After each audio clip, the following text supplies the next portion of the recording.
शक्ति, मां शक्ति, मां शक्ति।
हे ब्रह्मा, आपने मानव लोक के लिए जिस स्थान की बात की थी उसका निर्माण हो चुका है और अब ये रहस्य भी आपके सामने प्रकट हो चुका है।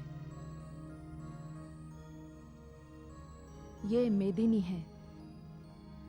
ये निंदा और स्तुति की भस्म से बनी है। ये दो दुर्गुणों की राख से बनी है। ये राख से बनी है, इसलिए इसमें धारण करने की शक्ति है। ये पर्वतों का बोझ उठाएगी। इसके वक्षस्थल पर नदियां बहेंगी। ये वनस्पतियों का भार भी सहन करेगी। ये सर्दी, गर्मी और वर्षा भी झेलेगी। मानव के आने से पहले ये उसके लिए सारी सुविधाएं जुटाएगी। ये सब कुछ वो इसलिए करेगी क्योंकि संतान के लिए माता यही सब करती है, क्योंकि वो त्याग, तपस्या, ममता और सहनशीलता की मूर्ति है। ये धरती भी माता कहलाएगी। यदि सृष्टि को मानव ब्रह्मा की देन है, तो मानव को ये धरती मेरी देन है। हे ब्रह्मा, आप निश्चिंत होकर मानव की रचना आरंभ कीजिए।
मैं अतीत हूं। देवताओं के लिए आकाश तथा दानवों के लिए पाताल का निर्माण पहले ही हो चुका था। मानव के लिए शक्ति की कृपा से निंदा और स्तुति की राख द्वारा धरती का निर्माण हुआ। सृष्टि के रचनाकार ब्रह्मा जी को इसकी हार्दिक प्रसन्नता थी। उन्होंने पर्वतों को हिम से शोभायमान किया, नदी के जल को धाराओं में गतिमान किया, पेड़ों को फूल दिए, फल दिए, मानव को अस्तित्व दिया। सबसे पहले विधाता ने सनकादिक ऋषियों को जन्म दिया।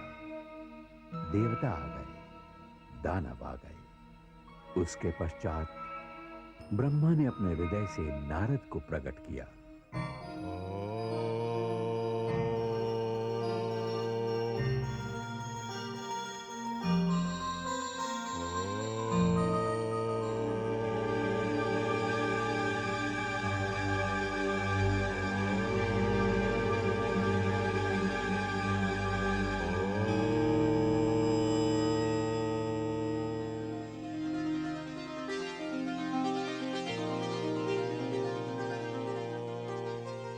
हे जन्मदाता,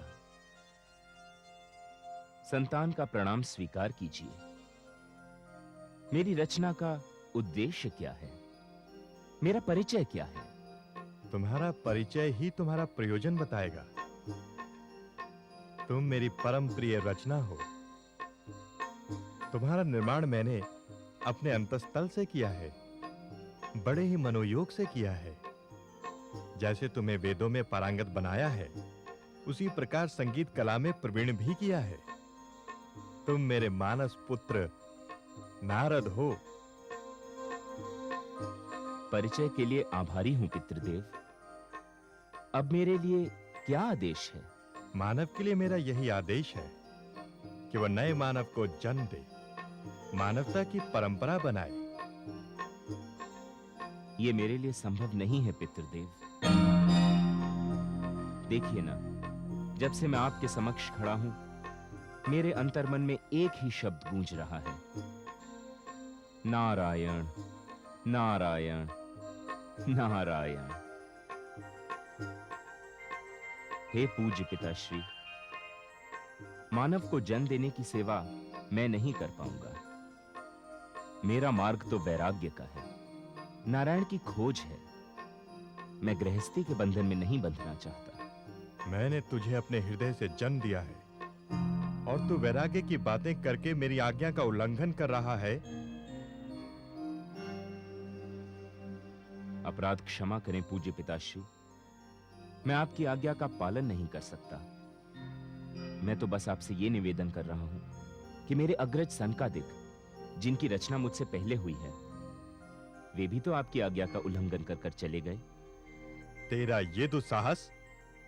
तूने मेरे आदेश को अस्वीकार किया है, इसका दंड तुझे भोगना ही पड़ेगा।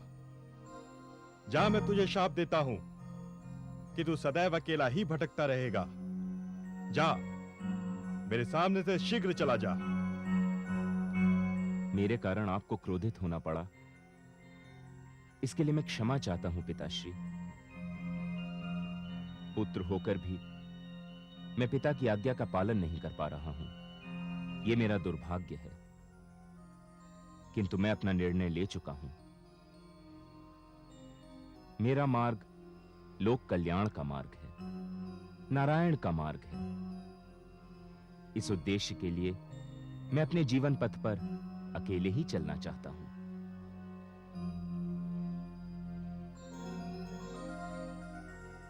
नारायण नारायण।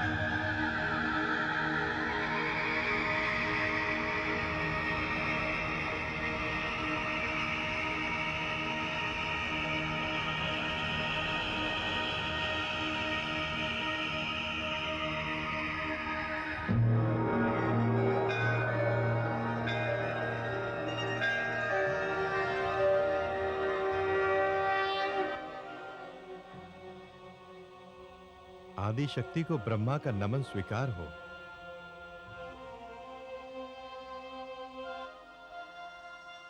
ब्रह्मा जी, ये क्या? तनी हुई भ्रकुटी, ललाट पर चिंता की रेखाएं। आदि शक्ति, आपके कथनानुसार मैंने मानव की रचना प्रारंभ कर दी, किंतु नारद सहित मैंने जितने मानव बनाए सभी वैरागी हो गए। इसका कारण जानते हैं? बताने की कृपा करें महादेवी। जब तक प्रकृति और पुरुष का मिलन नहीं होगा, तब तक सृष्टि का विस्तार नहीं हो सकता। सनकादिक और नारद में इच्छा शक्ति का अभाव था। उनके मन में कोई कामना नहीं थी। सृजन की रचना की पहली आवश्यकता है कामना। इसलिए मानव रचना से पहले आवश्यक है मानव के मन में रचना की कामना इच्छा। हे ब्रह्मा, कामना भी मेरा ही रूप है, मैं ही कामना हूं। हे महादेवी, मुझे अपनी भूल ज्ञात हो गई। इस कृपा के लिए आपको धन्यवाद। मैं समझ गया कि पुरुष नारी शक्ति के बिना अपूर्ण है, अधूरा है। इसलिए अब मेरे हाथों जो भी जीव रचना होगी वो पूर्ण होगी। उसमें इच्छा होगी, कामना होगी। आपके विचारों को उचित दिशा मिल गई है। आपने रचना के सबसे महत्वपूर्ण तत्व को पहचान लिया है। मैं समझ गया कि पुरुष के लिए नारी क्या है। बिना नारी के पुरुष का जीवन मरुस्थल होता है। जैसे मरुस्थल में वर्षा हरियाली ला देती है, वैसे ही पुरुष के जीवन में नारी का आगमन होते ही मधुरता आ जाती है, वो रसमय हो जाता है।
हे पिता, जन्म देने के लिए मैं आपका आभार व्यक्त करता हूँ। कृपया मुझे बताएं, मैं कौन हूँ और मेरे लिए आपका आदेश क्या है? तू प्रजापति है, प्रजापति। मानव की रचना में तुझे मुझे सहयोग देना है। अब मानव ही मानव की रचना करेगा। पूजनीय पिताश्री, मेरे अंतर्मन से एक पुकार उठ रही है कि मानव की रचना का कार्य मैं अकेले नहीं कर पाऊंगा। इस उत्तरदायित्व को निभाने के लिए मैं स्वयं को अधूरा पा रहा हूं। हे मानव, तुम्हारा कथन सत्य है। मैं तुम्हें अधूरा नहीं छोड़ूंगा। मैं तुम्हें पूर्णता प्रदान करूंगा। पूर्णता। मैं तेरे लिए एक नारी की रचना करूंगा। वो तेरी वामांगी होगी, शक्ति होगी। वो तुझे पूर्णता प्रदान करेगी। तू संसार में दक्ष प्रजापति के नाम से विख्यात होगा। नारी? ये नारी क्या वस्तु है? ये मेरी सर्वोत्तम रचना होगी। सुंदरता की मूर्ति, शक्ति का स्रोत, तुम्हारी जीवन संगनी, तुम्हारी प्रेरणा। यदि तुमने विवेक से काम लिया तो वो तुम्हारे लिए धरती पर स्वर्ग का निर्माण करेगी। ऐसी होगी नारी। नारी? धरती पर स्वर्ग?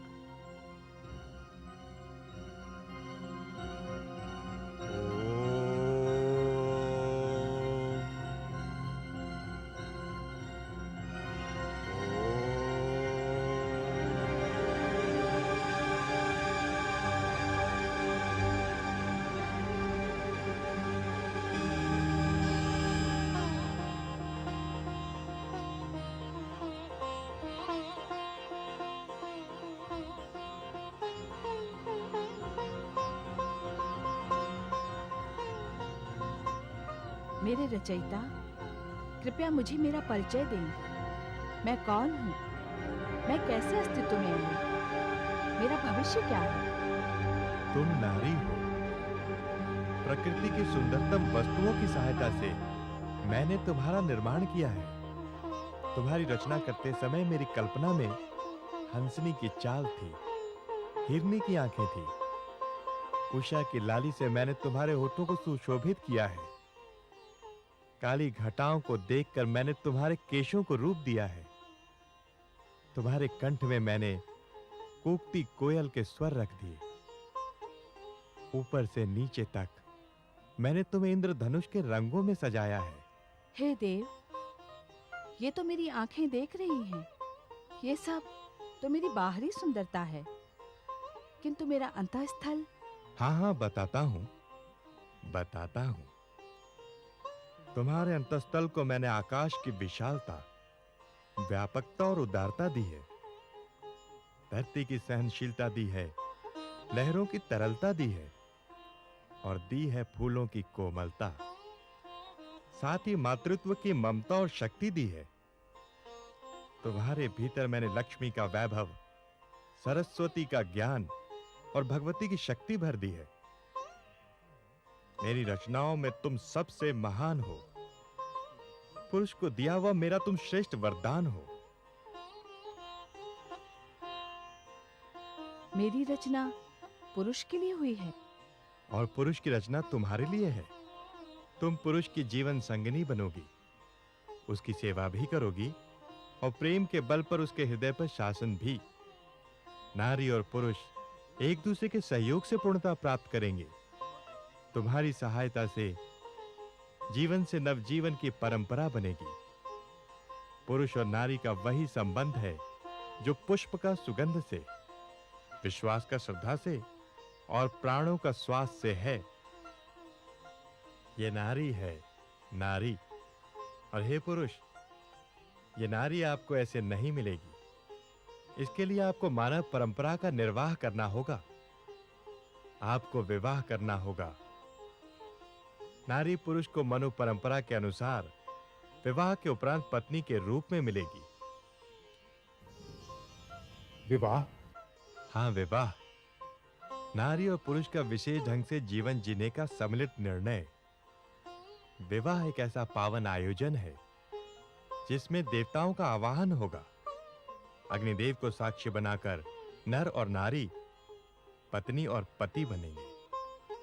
विवाह मानव जीवन का एक महत्वपूर्ण संस्कार होगा। नर और नारी, पत्नी और पति एक दूसरे को जीवन यात्रा में सहयोग का वचन और आश्वासन देंगे। अब तुम दोनों जाओ और जीवन को गतिमान करो। हे पितृदेव, नारी के रूप में मुझे जो सुंदर उपहार दिया है, उसके लिए मैं आपके प्रति आभार व्यक्त करता हूं। मैं प्रण करता हूं कि मैं सदैव इसकी रक्षा करूंगा।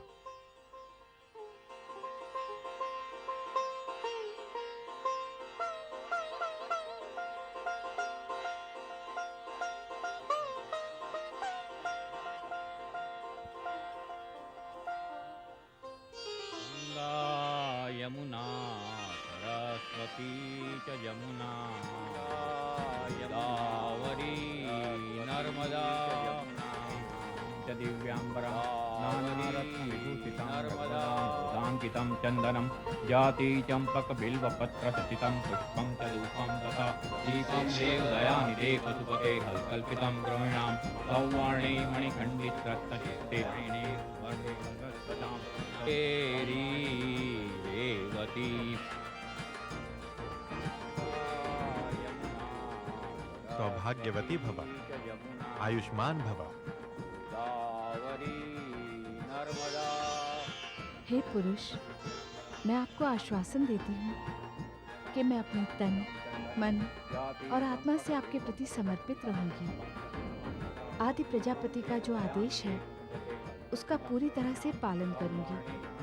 आप प्रजापति हैं, मैं संतान के रूप में आपको प्रजा दूंगी। उसके स्थान पर केवल स्नेह और उचित सम्मान की आशा रखती हूँ। हे नारी, तुम आशा नहीं, विश्वास रखो। मैं तुम्हें वही स्नेह दूंगा जो विशाल धरती की ओर झुकता हुआ आकाश उसे देता है। मैं तुम्हें वही सम्मान दूंगा जो सागर किसी नदी को देता है, अपनी बाहों में समेटकर उसे विशाल सागर बना देता है। हम दोनों एक दूसरे के प्रति सदा निष्ठावान रहेंगे, एक दूसरे की भावनाओं का आदर करेंगे, सुख में, दुख में सदैव एक दूसरे के सहभागी रहेंगे। मेरे प्राण, मेरी प्राणेश्वरी,